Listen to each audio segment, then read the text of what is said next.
Hello everyone, I am Kanwal. तो जैसे कि आप जानते हैं कि जो हमारा प्रीलिम्स है it has been postponed and the new dates that are announced are 10th of October.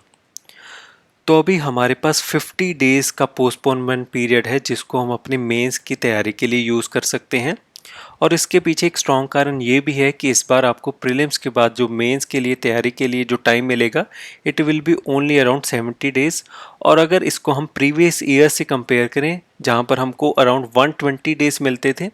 तो हमारे पास पहले ही 50 डेज़ की शॉर्टेज है जिसको हम यहाँ पर यूज़ कर सकते हैं अपनी मेंस की तैयारी को एस करने के लिए। और अगर हम मेंस की तैयारी में एक्सीलेंस प्राप्त करना चाहते हैं so the best way is mains answer writing.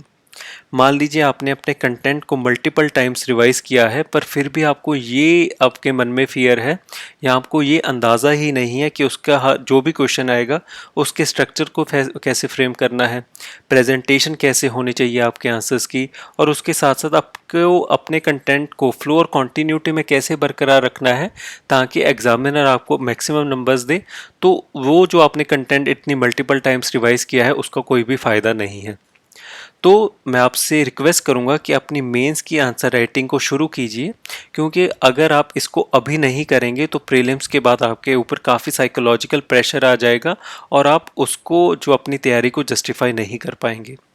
Mains answer writing करने के पीछे सबसे बड़ा कारण एक ये भी है कि अगर आपको एक बार आंसर राइटिंग करना आ जाए, अगर आप इमेजिन करने लग जाएं कि स्ट्रक्चर्स कैसे फ्रेम होंगे, प्रेजेंटेशन हम कैसे कर सकते हैं और फ्लो एंड कॉन्टिन्यूटी को कैसे बरकरार रख सकते हैं, तो आपका 90% ऑफ द वर्क डन हो जाएगा। उसके पीछे एक कारण ये भी है क्योंकि हर एक क्वेश्चन में जो बेसिक्स रहते हैं, अगर मैं जीएस 1 2 3 4 की बात करूं और अगर सोशोलॉजी की ऑप्शनल की भी बात कर लूं, तो उसमें जो बेसिक्स हैं, बेसिक्स ऑफ आंसर राइटिंग, वो सेम रहेंगे और वही आपका 90% ऑफ द वर्क डन कर देंगे। और जो पीछे का 10% बचेगा it will depend upon the कि जो कंटेंट है हमारा बेस्ड अपॉन दैट सब्जेक्ट जहां से क्वेश्चन पूछा गया है। इसका अगर मैं आपको एग्जांपल दूं कि मान लीजिए अगर आपको एथिक्स का क्वेश्चन है तो उसमें जितने ज़्यादा आप रेलिवेंट एग्जांपल्स यूज़ करेंगे, जितने ज़्यादा आप एथिक्स के सिलेबस में जो कीवर्ड्स मेंशन है उसको उसके साथ डालते जाएंगे, उतने ही ज़्यादा आपके नंबर आएंगे। But on the other hand अगर आपको पॉलिटी का क्वेश्चन दिया गया है उसमें आपको बहुत ज़्यादा अपने आर्टिकल्स को यूज़ करना पड़ेगा, जो भी लेटेस्ट अमेंडमेंट्स या फिर कॉन्स्टिट्यूशनल बिल्स हमारे इंट्रोड्यूस हुए हैं उसको मेंशन करना पड़ेगा, कोई भी कॉन्स्टिट्यूशनल जजमेंट आई है उसको अगर मेंशन करते हैं तो उस हिसाब से आपके वेरिएशन आएगा आपके कंटेंट में which account to around 10% of your answer writing. पर जो बाकी का 90% है it only cost you around जो स्ट्रक्चर है, प्रेजेंटेशन है और फ्लो और कॉन्टिन्यूटी है। और इसी के लिए हमारी तरफ से रोज़ का एक फ्री इनिशिएटिव रन किया जाता है जिसका नाम है daily answer writing initiative for mains, जिसको हम डॉ के नाम से भी जानते हैं। ये जो इनिशिएटिव है ये रोज़ स्लीपी क्लासेस के यूट्यूब चैनल पे रोज़ 12 बजे लाइव स्ट्रीम किया जाता है। जो भी क्वेश्चन हम रोज़ डिस्कस करते हैं उसको मैं 2 या 3 घंटे पहले स्लीपी के टेलीग्राम चैनल पे और यूट्यूब की कम्युनिटी पोस्ट पे शेयर कर देता हूँ ताकि बच्चे पहले ही अपने स्ट्रक्चर को फ्रेम कर लें और जो भी इस क्वेश्चन के रिगार्डिंग उनके पास कंटेंट पॉइंट्स हैं उसको पहले ही वो फ्रेम करके रख लें ताकि जब हम डिस्कस करेंगे तो वो साथ में कंपेयर एंड कंट्रास्ट करते चलें कि कैसे हम अपने आंसर्स को इम्प्रूव कर सकते हैं। ये जो हम आंसर डिस्कस करते हैं ये अराउंड 30 to 40 मिनट्स सिर्फ एक ही आंसर हम डिस्कस करते हैं। उसके पीछे कारण ये है कि मैं अपना पूरा जोर लगाता हूँ कि जो पिछले 4 या 5 सालों की मेरी जितनी भी लर्निंग्स हैं, जितनी भी नॉलेज है आंसर राइटिंग को लेके, मैं हर एक उस चीज़ के बारे में बात करने की कोशिश करता हूँ कि कैसे बच्चे अपने आंसर्स को इम्प्रूव कर पाएंगे। सो इन केस आपने ये इनिशिएटिव नहीं देखा है तो मैं आपसे गुजारिश करूंगा, रिक्वेस्ट करूंगा कि प्लीज़ इसको देखिए। आपको लॉन्गर रन में, और अगर आप मान लीजिए हफ्ता भी देख लें तो आपको कॉन्फिडेंस आने लग जाएगा कि जो मेंस की आंसर राइटिंग है ये इतनी भी बड़ी बात नहीं है, सिर्फ इसमें हार्ड वर्क चाहिए और सिंसेरिटी चाहिए कि आप अपनी आंसर राइटिंग को कर सकें। और थोड़ी अगर मैं आपको एक फ़नी बात भी बताऊं, अगर आपने टीवीएफ एस्पिरेंट्स भी देखा हो तो जैसे जब अभिलाष भैया स्टार्टिंग में धैर्य के साथ लाइब्रेरी में बैठ के मेंस के आंसर लिखते हैं तो आपने देखा होगा कि वो इनिशियली उनके काफ़ी ज़्यादा कम नंबर आते हैं, पर जैसे जैसे वो अपने आंसर्स को लिखते जाते हैं तो उनके माइंड में जो स्ट्रक्चर है, प्रेजेंटेशन है, फ्लो और कॉन्टिन्यूटी है, उसके लिए क्लैरिटी बनती जाती है। विद द टाइम उनके जो नंबर है वो धैर्य से भी आगे निकल जाते हैं।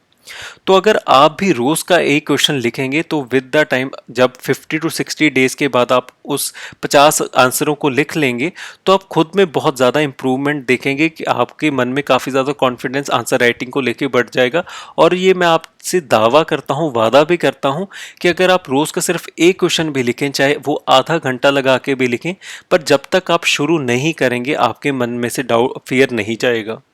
तो अगर आप बिगिनर हैं तो प्लीज़ इस डेली आंसर राइटिंग इनिशिएटिव को देखिए, या फिर अगर आप किसी एडवांस स्टेज में भी हैं, अगर आपने मेंस भी दिए हुए हैं, फिर भी आपको काफ़ी ज़्यादा हेल्प मिलेगी इन फ्री लेक्चर से।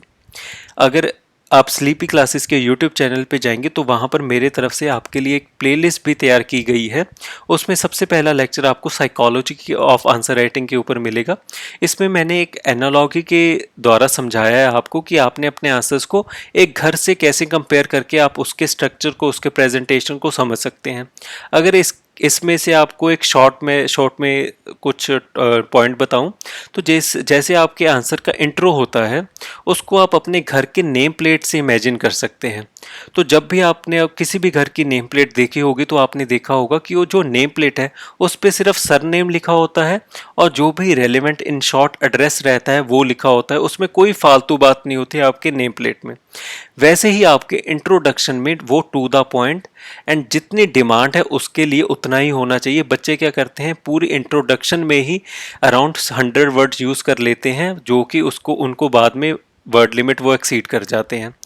तो हर एक पॉइंट को, इंट्रोडक्शन को, बॉडी को, कंक्लूजन को मैंने घर की एनालॉजी बना के एक्सप्लेन किया हुआ है ताकि आपको ये समझ में आए कि हम अपने आंसर्स को कैसे इमेजिन करेंगे और कैसे आंसर राइटिंग को कर सकते हैं।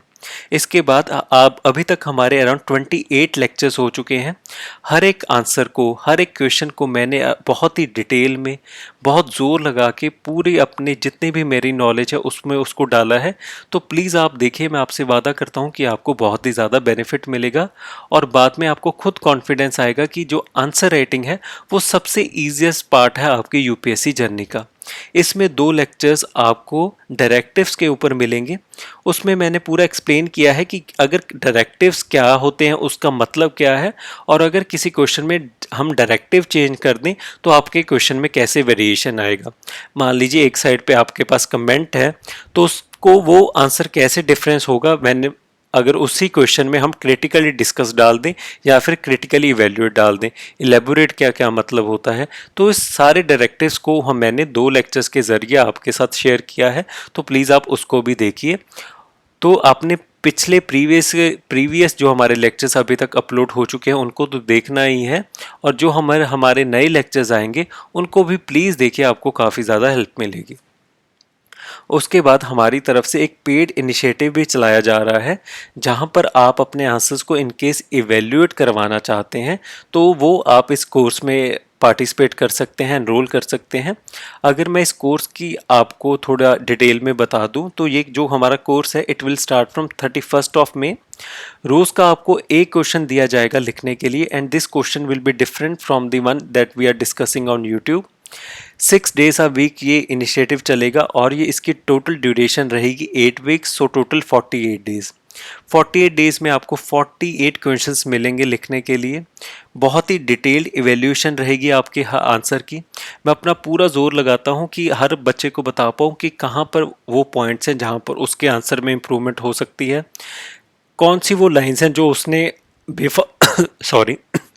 कौन सी वो लाइंस हैं जो उसमें आंसर में रेलेवेंस नहीं है या फिर टू द पॉइंट नहीं लिखी हो, और कैसे हम उस आंसर को इम्प्रूव कर सकते हैं, कैसे फ्लो और कॉन्टिन्यूटी को इम्प्रूवमेंट आ सकती है, स्ट्रक्चर में क्या क्या कमियां हैं। तो हर आंसर को पूरा फोकस से चेक किया जाता है ताकि आपको पता लगे कि आप कहाँ पर अपने मेंस के आंसर्स को इम्प्रूव कर सकते हैं।